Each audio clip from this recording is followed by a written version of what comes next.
권대장 티하우스의 홍차는 정통 홍차 제다법으로 만듭니다. 그러니까 우리가 이제 세계적으로 차를 만드는 6가지 방식이 있습니다. 한국에서는 차의 탕색을 보고 차 이름을 이야기를 합니다. 가령 탕이 색이 붉거나 검으면 한국에서는 그걸 발효차라고 하고, 또는 탕색이 누러면은 황차라고 이야기를 합니다. 또 색이 초록색이면 녹차라고 이야기를 하시고요. 하지만 이제 세계적인 차의 분류는 찻잎의 색깔을 가지고 분류를 합니다. 그래서 여러분들이 아시는 그 홍차는 블랙티로 불려지고 있습니다. 왜냐하면 홍차 잎의 색은 검은색이기 때문입니다. 그것이 이제 소위 악태라고 하는 산화 과정을 거치면서 홍차잎은 검은색이, 녹색이, 초록색이 산화균이 활성화되면서 검은색으로 바뀝니다.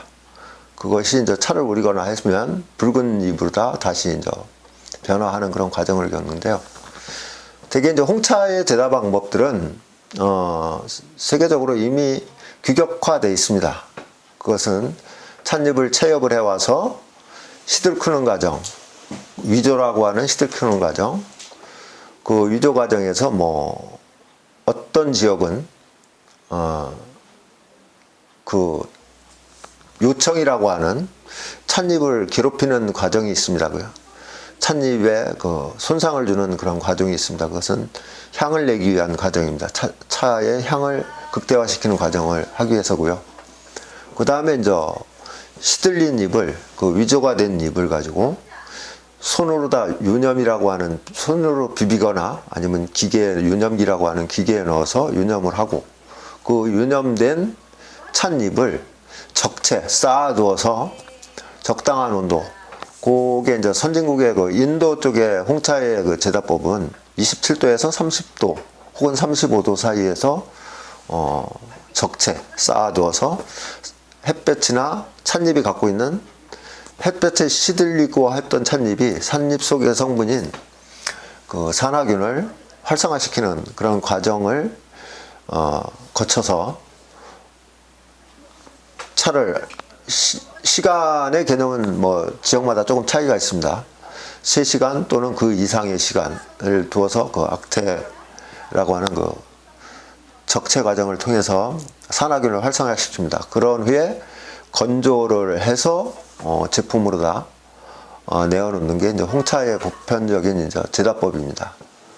그런데 이제 그 과정이 한국에는 조금 이제 변형적인 과정이 있습니다. 특히 이제 화계 홍차의 경우에는 그 악태, 적채 그 쌓아두는 과정을 그 제다업체에서는 온돌, 방에 군불을 떼서 방에 불을 떼서 방의 온도를 높인 후에 그곳에 찻잎을 쌓아두어서 그 산화균을 활성화시키는 그런 과정이 있습니다. 그걸 가지고 저희는 이제 고온 발효라고 이곳에서는 이야기를 하고 있습니다. 그렇게 해서 황토 발효 또는 온돌 발효, 그런 식으로 해서 이제 제품이 나와 있는 일부 제품도 있습니다. 하지만 저는 바람이 잘 통하는 곳에서 온도는 30도를 넘지 않고 정통 홍차 방식의 악태라고 하는 그 산화균 활성화 과정을 거칩니다.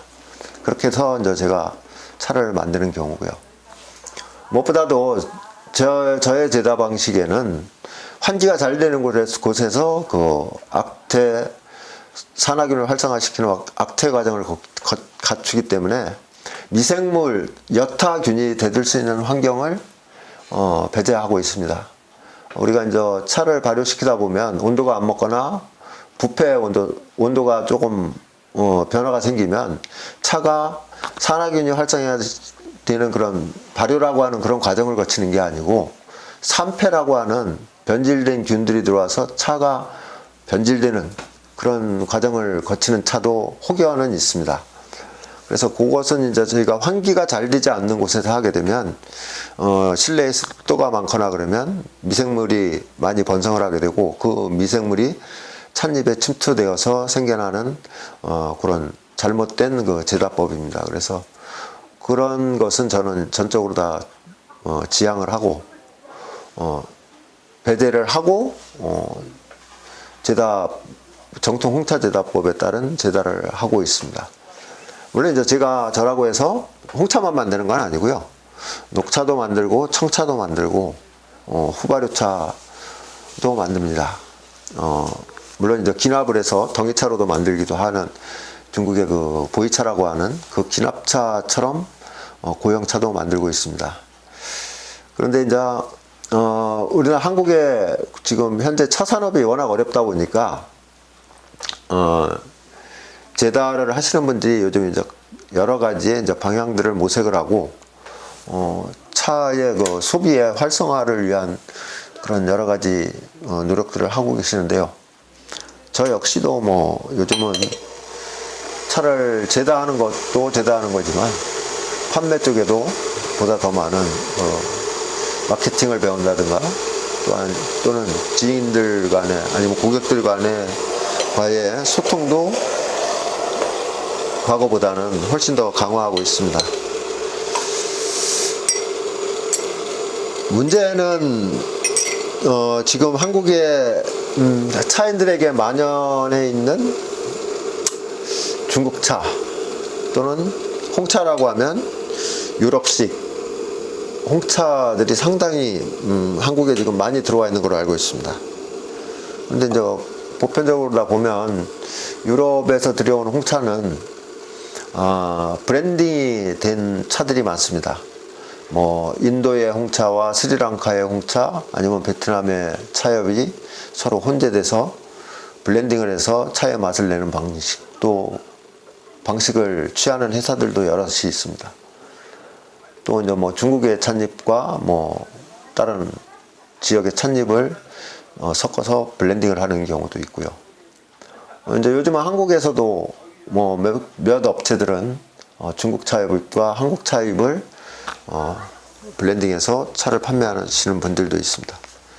근데 저희는 아무래도 영세 소규모 제다업체다 보니까 오로지 차엽은 화계에서 재배된 차엽이고요. 또 화계에서 재배를 하고 화계에서 채취하고 또 화계에서 제다를 완성한 그런 제품만 사용을 하고 있습니다.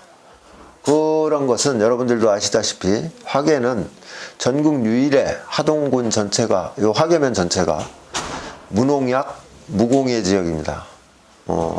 농업용 농약을 살포를 할 수가 없습니다. 이 화계에는. 그러다 보니까 이제 어떻게 보면 가장 친환경 지역이고 유해 물질이 뭐 독소라든가 그런 것들이 찻잎에 옮겨가는 그런 것을 원천적으로 다 막을 수 있는 곳이 역시 화계입니다. 다만 요즘 조금 문제가 되는 것이 있습니다. 그게 뭐 비행기에서 뿌려지는 컴트레일, 요즘 중국발 미세먼지, 그 속에 뭐 비소, 납, 뭐 여러 가지에 대해서 말씀들을 하시는데요. 건대장 티하우스의 차 제품은 식품 검역을 다 받는 겁니다. 분석팀에게 식품 검사 분석을 다 마친 차들입니다. 그래서 식품 분석에서 OK를 받은 제품만 저는 판매를 합니다. 매년 그것을 식품 분석팀에게 여기 하동 녹차연구소에 위에 그 물질 분석팀에게 의뢰를 하고 있습니다. 그래서 저는 소비자들에게 가장 안심하고 드실 수 있는 우리나라 차를 제다하고 차를 여러분들에게 보급하는 그런 노력을 게을리하지는 않습니다. 그런 부분에서 어떻게 보면 앞으로다 이제 한국의 특히 음료 산업이 건강 음료 산업이 좀 건전하게 발전할 수 있는 기틀을 그 제품을 만드는 사람 스스로가 지켜야 된다고 생각을 갖고 있습니다. 저희 차의 경우에는 그 부분은 위에 식품 부분은 여러분들도 안심하셔도 될 것 같습니다.